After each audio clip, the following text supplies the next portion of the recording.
सवाल रहेको छ, मनुष्यको दैनिक जीवनयापनका लागि प्राण ऊर्जाको आवश्यकता पर्दछ।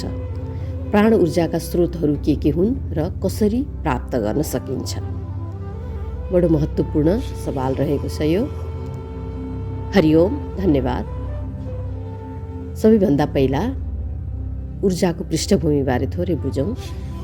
मनुष्यको शरीरका सबै आयामहरू नियमित रूपमा शुद्ध, स्वस्थ, सक्रिय, सन्तुलित तथा व्यवस्थित ढङ्गले चल्नका लागि प्राण ऊर्जाको आपूर्ति निरन्तर हुनुका साथै ऊर्जा सन्तुलित तथा व्यवस्थित हुनु अपरिहार्य हुन्छ। सनातन योग चिकित्सा र आयुर्वेद चिकित्सा विज्ञानको मत अनुसार मनुष्यका शरीरका प्रमुख 5 आयामहरू रहेका छन्। शारीरिक शरीर, मानसिक शरीर, भावनात्मक शरीर, बौद्धिक शरीर र आत्मिक अर्थात् चेतनात्मक शरीर। शरीरका यी सबै आयामहरू नियमित रूपले सुचारू हुन प्राण ऊर्जाको पर्याप्त तथा सन्तुलित आपूर्ति हुनु अत्यावश्यक हुन्छ। मनुष्यले आफ्ना हरेक गतिविधिहरूमा खपत गर्ने ऊर्जा एउटै हुन्छ, जो विभिन्न माध्यमबाट प्राप्त हुन्छ, जसलाई प्राण ऊर्जा अर्थात् जीवनी ऊर्जा अर्थात् कुण्डलिनी ऊर्जाका रूपमा जानिन्छ तथा बुझिन्छ र यो ब्रह्माण्डीय समष्टि विराट महाऊर्जाको व्यष्टि तथा सानो स्वरूप हो। मनुष्यको सहज, सरल, समृद्ध, सफल, सुखी, खुसी, शान्त, आनन्दित जीवनका लागि अत्यावश्यक प्राण ऊर्जाको प्राप्तिका प्रमुख 2 प्रकारका स्रोतहरू रहेका छन्। पहिलो, स्थूल जगतबाट प्राप्त हुने प्राण ऊर्जा र दोस्रो, सूक्ष्म जगतबाट प्राप्त हुने प्राण ऊर्जा। स्थूल र सूक्ष्म जगत अन्तर्गत पर्ने प्राण ऊर्जा प्राप्त हुने स्रोतका प्रमुख 5 प्रकारका आयामहरू रहेका छन्। स्थूल तथा दृश्य जगत अन्तर्गत पहिलो आयाम रहेको छ हाम्रो दृश्य शरीर, स्थूल शरीर, र सूक्ष्म तथा अदृश्य जगत अन्तर्गत हाम्रो मन, भाव, बुद्धि, आत्मा अर्थात् चेतना रहेका छन्। मनुष्यको शरीरका यी 5 तह तथा आयामहरूबाट प्राप्त हुने एकमुष्ट प्राण ऊर्जालाई मनुष्यले आफ्नो जीवनका विविध विषय तथा गतिविधिहरूमा खर्च तथा व्यवस्थापन गर्दछ। विद्यार्थीहरूले सिकाइ तथा अध्ययनमा बढी प्राण ऊर्जा खर्च गर्दछन्। पेसाकर्मी तथा व्यवसायीहरूले आफ्नो कार्यालयका कामकाजहरूमा बढी प्राण ऊर्जा खर्च गर्दछन्। घर व्यवस्थापकहरूले घरायसी कामकाजहरूमा बढी प्राण ऊर्जा खर्च गर्दछन् आदि। ऊर्जाको आपूर्तिको व्यवस्थापन र खर्च तथा खपतको व्यवस्थापन जति कुशलतापूर्वक गरिन्छ, उति नै मनुष्यको स्वास्थ्य, शरीर र जीवनका सबै आयामहरूमा समान तथा सन्तुलित प्रगति तथा विकास, सन्तुलन तथा व्यवस्थापन, समृद्धि तथा सफलता, सुख तथा खुसी, शान्ति तथा आनन्द हासिल हुन्छ। हामी एकै ठाउँमा हलचल नगरी तथा निष्क्रिय भएर बसिराखे पनि हाम्रो शरीर, मन, भाव, बुद्धि स्थिर रहँदैन। शरीरका नियमित आन्तरिक तथा बाह्य प्रणालीका क्रियाहरू, मुटु तथा नाडीको धड्कन, श्वास प्रश्वास, रक्त सञ्चार, आँखा झिम्क्याउने, ज्ञान इन्द्रियका देख्ने, सुन्ने, स्वाद लिने, अनुभव गर्ने गतिविधिहरू चलिरहेका हुन्छन्। मनमा विचारहरू चलिरहेका हुन्छन्, भावमा भावनात्मक संवेगहरू खेलिरहेका हुन्छन्, बुद्धिमा तर्क, वितर्क, विश्लेषण, लक्ष्य, योजनाहरू चलिरहेका तथा बनिरहेका हुन्छन् र यी सबै दृश्य, अदृश्य तथा ज्ञात अज्ञात विषय तथा गतिविधिहरूले प्राण ऊर्जा निरन्तर खपत गरिरहेका हुन्छन्, हामीले चाहेर तथा नचाहेर पनि र जानेर तथा नजानेर पनि। यसकारण सन्तुलित तथा व्यवस्थित जीवनका लागि प्राण ऊर्जाको खपत भए अनुसार आपूर्तिको व्यवस्था पनि हामी आफैले नै मिलाउनु पर्दछ। प्राण ऊर्जाको आपूर्ति जत्तिकै तथा अझ बढी महत्त्वपूर्ण पक्ष प्राण ऊर्जाको सही सदुपयोग तथा सही व्यवस्थापन गर्नु हो। केही समय अघिसम्म समय व्यवस्थापनलाई महत्त्वपूर्ण मान्ने गरिन्थ्यो, तर त्यो भन्दा धेरै महत्त्व आफ्नो ऊर्जा व्यवस्थापन गर्नु रहेको छ। आफूसँग पर्याप्त समय भएर पनि ऊर्जा पर्याप्त तथा सन्तुलित छैन भने समय व्यवस्थापनको अवस्था नै आउँदैन तथा समय व्यवस्थापनको कुनै औचित्य नै रहँदैन। यसकारण ऊर्जाको खपत तथा आपूर्तिको सन्तुलन तथा व्यवस्थापन मिलाउनु नै समयको पनि सन्तुलन तथा व्यवस्थापन मिलाउनु हो। जो व्यक्तिले सही ढङ्गले आफ्नो प्राण ऊर्जा व्यवस्थापन गर्दछ उसको सांसारिक जीवन र पारमार्थिक तथा आध्यात्मिक जीवनमा उच्चतम प्रगति तथा विकास आउँछ। तसर्थ हरेक मनुष्यले प्राण ऊर्जा प्राप्तिका स्रोत, आयाम तथा प्रक्रियाहरू र प्राण ऊर्जा व्यवस्थापनका आयाम तथा प्रक्रियाहरूमाथि यसबारे जान्नु अत्यावश्यक हुन्छ। मनुष्यलाई प्राण ऊर्जा प्राप्त हुने प्रमुख स्रोतहरू निम्नानुसार रहेका छन्। संक्षिप्तमा हेरौँ र बुझौँ। स्थूल जगतबाट प्राप्त हुने ऊर्जा शरीरको माध्यमबाट। सनातन आयुर्वेद चिकित्सा विज्ञानका अनुसार पञ्चतत्त्व पृथ्वी, जल, अग्नि, वायु, आकाशबाट निर्मित भएको मनुष्यको स्थूल शरीरलाई शुद्ध, स्वस्थ, सक्रिय, सन्तुलित तथा व्यवस्थित राख्न र उसको दैनिक जीवनयापनका गतिविधिहरू सुचारू राख्नका लागि आवश्यक पर्ने 60% ऊर्जा जल तत्त्व, वायु तत्त्व र अग्नि तत्त्व अर्थात् पानी, हावा र सूर्यको प्रकाशबाट तथा तापबाट प्राप्त हुन्छ र बाँकी 40% ऊर्जा आहार तथा पृथ्वी तत्त्व अर्थात् सन्तुलित खाद्यशैली र विहार अर्थात् सन्तुलित व्यायामबाट प्राप्त हुन्छ। 60% ऊर्जा पानी, हावा र सूर्यको प्रकाश अर्थात् प्राकृतिक पर्यावरणबाट मिल्ने हुनाले हामीले प्राण ऊर्जा प्राप्तिका प्रक्रियाहरूलाई सन्तुलित र सही ढङ्गले व्यवस्थापन गर्नका लागि पर्यावरणका यी आयामहरूसँग हाम्रा सबै प्रकारका क्रियाकलापहरू व्यवस्थित गर्नु पहिलो प्राथमिकता तथा आवश्यकता हो र आहार तथा खाद्यशैली, विहार तथा व्यायाम दोस्रो प्राथमिकता हो। तर हिजोआजका मनुष्यहरूको जीवनशैलीमा खाद्यशैली पहिलो प्राथमिकतामा परेको छ। खाद्यशैली पूर्णतः अखाद्य तथा दूषित बनेको छ।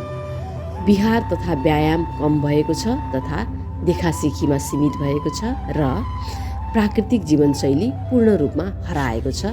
असन्तुलित भौतिक पूर्वाधारहरूको विकास तथा अव्यवस्थित सहरीकरणका कारण र मनुष्य स्वयंकै मनस्थितिका कारण मनुष्यको जीवनमा आइपर्ने अधिकांश अस्वस्थता, समस्या तथा चुनौतीहरूको मूल कारण उसको प्राकृतिक जीवनशैली असन्तुलित हुनु तथा बिग्रिनु हो अर्थात् अप्राकृतिक हुनु तथा शरीरमा पञ्चतत्त्व पृथ्वी, जल, अग्नि, वायु, आकाशको सन्तुलनता खल्बलिनु हो र यी सबै अस्वस्थता तथा समस्याहरूको उपचार तथा समाधानको एकमात्र उपाय प्राकृतिक जीवनशैलीमा फर्किनु नै हो। यो बाहेक अर्को कुनै विकल्प र उपाय नै मनुष्यसँग छैन, छँदै छैन। प्राकृतिक बन्नुभन्दा बाहेक अर्को उपाय हामीसँग केही पनि छैन स्वस्थ, सफल, सरल, खुसी, शान्त जीवनका लागि। प्राकृतिक जीवनशैली अन्तर्गत कुल प्राण ऊर्जाको 60% हिस्सा ओगट्ने तत्त्वहरू पानी, वायु र सूर्यसँग सम्बन्धित हाम्रा नियमित गतिविधिहरू के कस्ता छन् भन्ने अत्यन्तै महत्त्वपूर्ण विषय हो। हामी कति, कसरी, कस्तो पानी पिउँछौँ, कति, कसरी, कस्तो पानीमा स्नान तथा सरसफाइ तथा पानीका अरू गतिविधिहरू गर्छौँ, कति, कसरी र कस्तो हावामा श्वास लिइरहेका छौँ, कति, कसरी, कस्तो प्रकारले सूर्यको प्रकाश, किरण तथा तापको सदुपयोग गरिरहेका छौँ र सूर्योदय तथा सूर्यास्तको समयअनुसार कसरी आफ्नो दिनचर्या गरिरहेका छौँ भन्ने मूल विषयहरू हुन्। यदि हाम्रा यी गतिविधिहरू सही तथा सन्तुलित छन् भने त्यही अनुसार नै पर्यावरणबाट प्राप्त हुने प्राण ऊर्जाको पर्याप्तता र गुणस्तर निर्धारित हुन्छ। आहार तथा खाद्यशैली र विहार तथा व्यायामबाट प्राप्त हुने प्राण ऊर्जाको विषय पनि ठिक यस्तै नै हो। हामी कति, कसरी, कस्तो खाना खाइरहेका छौँ, खाद्य अर्थात् जैविक, खानयोग्य, कम प्रशोधित, कम विषाक्त आहार खाएका छौँ कि छैनौँ, हामीले खाएको आहार पौष्टिक छ कि छैन, शुद्ध छ कि छैन, ताजा आहार मौसमी तथा स्थानीय छ कि छैन। स्थानीय भन्नाले आफू बसेको भन्दा वरिपरि 20 किलोमिटर वरपर फलेकोलाई स्थानीय खाद्यान्न भनिन्छ। कस्तो प्रकारको आहार ग्रहण गरिरहेका छौँ र सन्तुलित रूपमा आफ्नो शरीरको प्रकृति र आवश्यकता अनुसार विहार तथा व्यायाम तथा योग अभ्यास गरिरहेका छौँ भने त्यही अनुसार नै खानपान र आहार विहार तथा व्यायामबाट प्राप्त हुने प्राण ऊर्जाको पर्याप्तता र गुणस्तर निर्धारित हुन्छ। पर्यावरणसँगको सम्बन्ध खानपान र व्यायामसँगको सन्दर्भमा जो व्यक्तिको जीवनशैली सनातन आयुर्वेद चिकित्सा विज्ञानले सुझाएअनुसार अथवा योग चिकित्सा विज्ञानले अध्यात्म चिकित्सा विज्ञानले सुझाएअनुसार सही मार्गमा छ, उसैको जीवनमा प्राण ऊर्जाको आपूर्तिको अवस्था सन्तुलित तथा व्यवस्थित हुन्छ र उसकै जीवन हर प्रकारले सहज, सरल र विकसित हुन्छ, व्यवस्थित हुन्छ। सूक्ष्म जगतबाट प्राप्त हुने प्राण ऊर्जा मन, भाव, बुद्धि, आत्मा अर्थात् चेतना। सनातन अध्यात्म दर्शनका अनुसार मनुष्यको स्थूल तथा दृश्य जगतभन्दा सूक्ष्म तथा अदृश्य जगत अत्यन्तै असीम छ, शक्तिशाली रहेको छ र सूक्ष्म जगतबाट प्राप्त हुने प्राण ऊर्जाको आपूर्ति तथा गुणस्तर पनि स्थूल जगतबाट प्राप्त हुने भन्दा धेरै गुणा बढी शक्तिशाली, प्रभावकारी, परिणाममुखी र उपलब्धिमूलक हुन्छ। मनुष्यलाई श्रेष्ठतम जीवन जिउन सिकाउने कलाको Mahavigyan the art of living सनातन अध्यात्म दर्शनले मनुष्यको शरीरको आयामको सोपान शरीर, मन, भाव, बुद्धि, आत्मा अर्थात् चेतनाको ऊर्जाको तह र शक्तिको आङ्कलन गरेअनुसार शरीरको भन्दा मनको 100 गुणा बढी प्रभावकारी र शक्तिशाली हुन्छ। मनको ऊर्जा भन्दा भावको ऊर्जा 1000 गुणा बढी प्रभावकारी र शक्तिशाली हुन्छ। भावको ऊर्जा भन्दा बुद्धि, विवेक, ज्ञान, अन्तर्ज्ञान, प्रज्ञा, आत्मा अर्थात् चेतनाको ऊर्जा लाखौँ गुणा बढी प्रभावकारी र शक्तिशाली हुन्छ। स्थूल शरीरलाई पर्यावरण, आहार र विहारसँग सन्तुलनता तथा सामञ्जस्यतामा राखेर पर्याप्त र गुणस्तरीय प्राण ऊर्जा प्राप्त भए जस्तै मन, भाव, बुद्धि, आत्मा अर्थात् चेतनालाई पनि यिनका लागि प्राण ऊर्जा प्राप्त हुने प्रमुख स्रोतहरू सकारात्मक व्यवहार, सकारात्मक कर्म, प्रेमलता, स्नेह, मैत्री, माया, दया, करुणा, दान, सेवा, उपकार, क्षमा, कृतज्ञता, धन्यता, आस्था, श्रद्धा, भक्ति, समर्पण जस्ता कुराहरू र पर्याप्त र गहिरो निद्रा, योग ध्यान साधनासँग सन्तुलनता तथा सामञ्जस्यता कायम गर्न सक्यौँ भने मात्र सहज ढङ्गले पर्याप्त र गुणस्तरीय प्राण ऊर्जा हासिल गर्न सक्दछौँ। हामीले सूक्ष्म जगतबाट अदृश्य तर अत्यन्तै शक्तिशाली र प्रभावकारी किसिमले प्राप्त हुने प्राण ऊर्जाको असीम शक्तिको प्रभावले मनुष्यको शरीरका सबै प्रणालीहरू शुद्ध, सक्रिय र स्वस्थ हुन्छन्। मनका अति विचार तथा नकारात्मकताहरू कम हुन्छन् र मन स्थिर, एकाग्र तथा विचार शून्य हुन्छ। भावका पीडादायी अन्तहीन भावनात्मक संवेगहरू, ज्यादा भावुक हुनु अथवा भावनात्मक कमजोरीहरूमा कमी आउँछ र भाव स्थिर तथा शान्त हुन्छ। बुद्धि, बौद्धिकता, तर्क, सवाल तथा विश्लेषण गर्ने क्षमतामा नकारात्मकता हटेर सकारात्मकताको वृद्धि हुन्छ। आफ्नो विवेकशीलता अनुसार चल्न थाल्छ मनुष्य। यससँगै मनुष्यको सांसारिक तथा बाहिरी जीवनमा समृद्धि, सफलता तथा सुफलता हासिल हुँदै जान्छ र आन्तरिक जीवनमा सुख, खुसी, शान्ति, आनन्द हासिल हुँदै जान्छ। आत्मा अर्थात् चेतनाको विकास तथा जागरण हुन्छ र मनुष्यको आध्यात्मिक तथा पारमार्थिक विकास हुन प्रारम्भ हुन्छ। मनुष्यलाई सबैभन्दा बढी प्राण ऊर्जा ध्यान साधनाबाट प्राप्त हुन्छ, जो सिधै ब्रह्माण्डबाट मनुष्यको सूक्ष्म शरीरमा रहेका ब्रह्माण्डीय महाऊर्जाका शक्ति केन्द्र प्रमुख 7 चक्रहरू मूलाधार चक्र, स्वादिष्ठान, मणिपुर, अनाहत, विशुद्धि, आज्ञा र सहस्रार चक्रको माध्यमबाट शरीरका सबै आयामहरूमा सञ्चारित हुन्छ ब्रह्माण्डीय प्राण ऊर्जा, ब्रह्माण्डीय महाऊर्जा। यसपछि क्रमशः योग निद्रा, गहिरो तथा अटुट सपनाविहीन निद्रा, सकारात्मकता, सद्विचार, सत्कर्म, सेवा, दान, पुण्य, परोपकार, पर्यावरण तथा पञ्चतत्व, आहार र विहारबाट प्राण ऊर्जाको राम्रो गुणस्तर प्राप्त हुन्छ।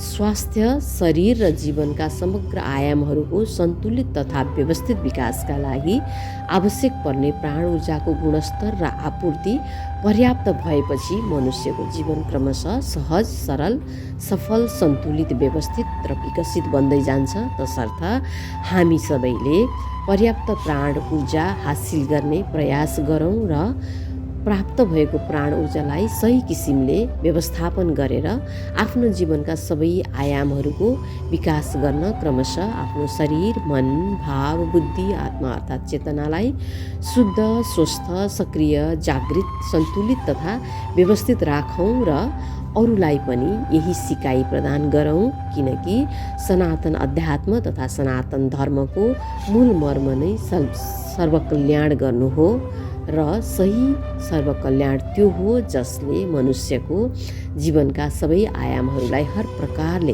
व्यवस्थित र विकसित बनाउन ज्ञान प्रदान गर्दछ र मनुष्यको जीवनलाई प्राकृतिक तथा सन्तुलित आहार व्यवहारभित्र राख्न मद्दत गर्दै सांसारिक सुखहरूको प्राप्ति र दुःखहरूबाट मुक्ति दिलाउन सहयोग गर्दछ। धन्यवाद। हरि ओम शिवोहम।